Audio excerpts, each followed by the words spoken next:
Thank you, thank you. I'm coming! Ready?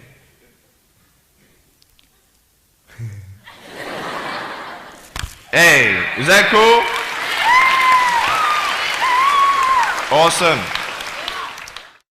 I want to talk about like when I started, going to school and stuff, a lot of people put me down, you know what I mean? Like people tease each other. I mean, people come up and say, hey, you're fat, you're fat, you're fat, you're fat, you're fat, you're fat, you're fat, you like, lose some weight, and you're like, you go home and you look at yourself in the mirror and go, I'm fat, right? And so many people tease each other. Oh, you're too short, you're too tall, you look whatever.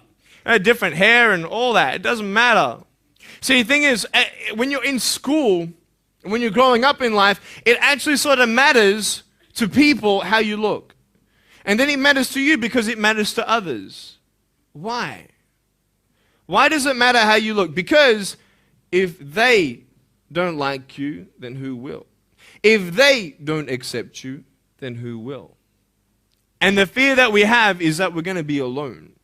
That we're not good enough. And we have to change ourselves. And so many people put me down and say, Nick, you look too weird and no one's really your friend and you can't do this and you can't do that. And I couldn't change anything. It's not like just fixing my hair one day and everything's fine. It's not like, just whatever. I couldn't change my circumstance. I couldn't just one day wake up and say, hey, give me arms and legs. I need arms and legs. You know what I mean? Like, I went to a bodybuilder, and said, can you make me some arms and legs? No joking. Bodybuilder, you get it? Right?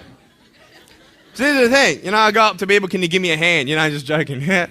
But it was so hard because people put me down. And I started believing that I was not good enough. I started believing that I was a failure. That I'd never ever be somebody who people would like or people would accept. And it was so hard, man. I thought to myself, I can't go on the soccer field like everybody else, and I can't ride my bike, and I can't skateboard, and all these sort of things. And I started getting depressed. I thought, what kind of purpose do I have to live? I mean, are you just here to live to die? I mean, is there not a purpose for me? Is there not a purpose in life? And I had questions and no answers. And I asked my mum and dad, why did this happen? I asked doctors, why did this happen? And they don't know. There are some things in life that are out of your control that you can't change and you got to live with. The choice that we have, though, is either to give up or keep on going.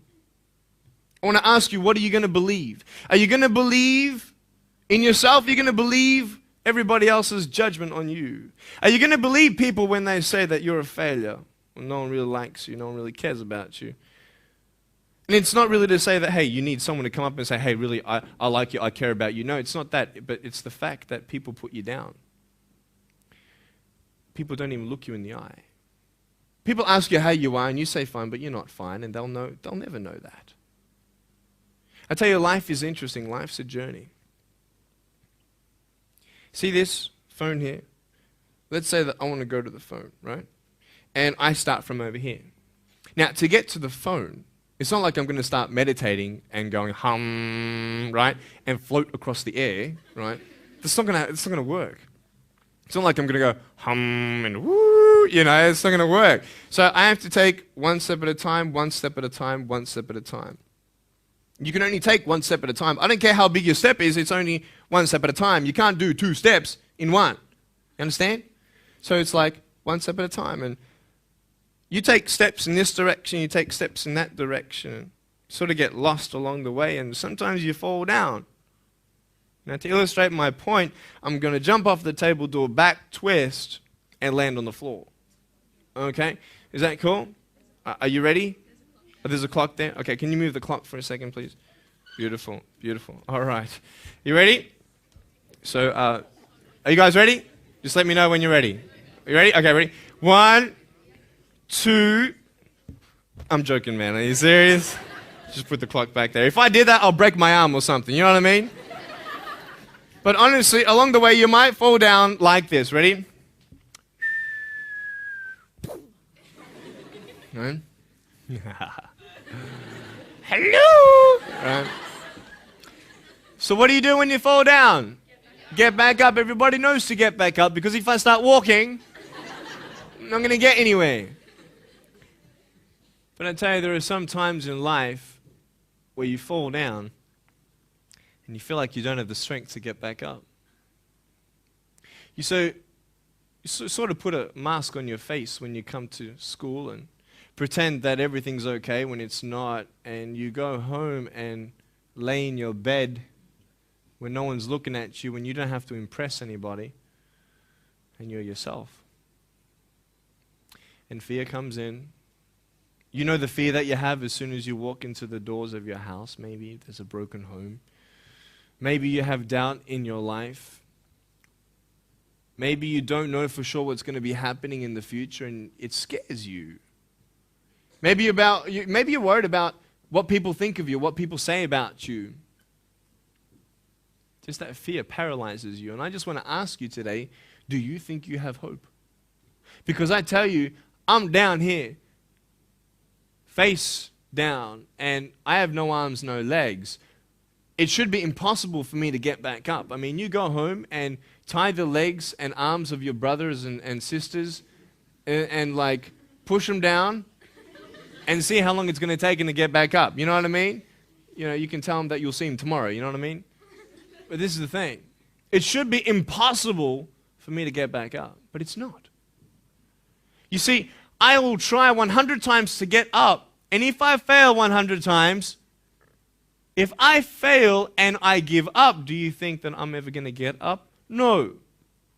But if I fail, I try again and again and again. For as long as I try, there's always that chance of getting up. Does that make sense? And it's not the end until you've given up. And just the fact that you're here should persuade you that you have another chance to get back up. There's still hope.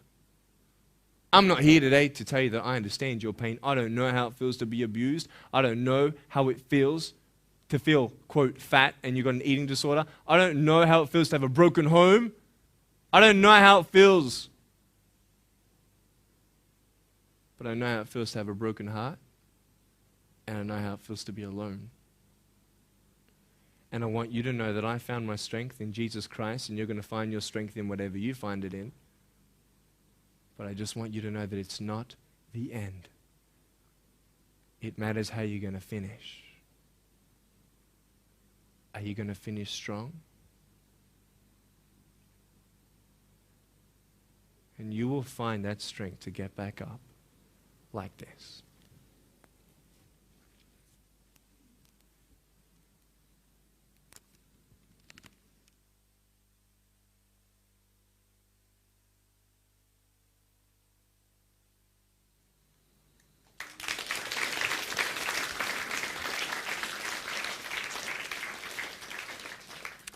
How did I get from depressed to who I am today? Because I tell you, I was depressed. When I was age 8, I used to concentrate on the things I didn't have. I wish I had arms and legs, and I wish I could do this, but what can I do? You see, I have a choice, and that's what I want to talk about today, choices. I can either be angry for not having arms and legs or be thankful for my chicken drumstick. And you see, I can still do a lot of things. At home, I can brush my teeth, comb my hair, get myself ready in the morning. And I'm traveling around the world. It's amazing. But I had to ask myself a couple questions. And the first question was really, who am I? Who am I? I'm Nick Vujicic, but who is that? And it's funny how the friends around you sort of determine who you are. You change yourself. You come to school.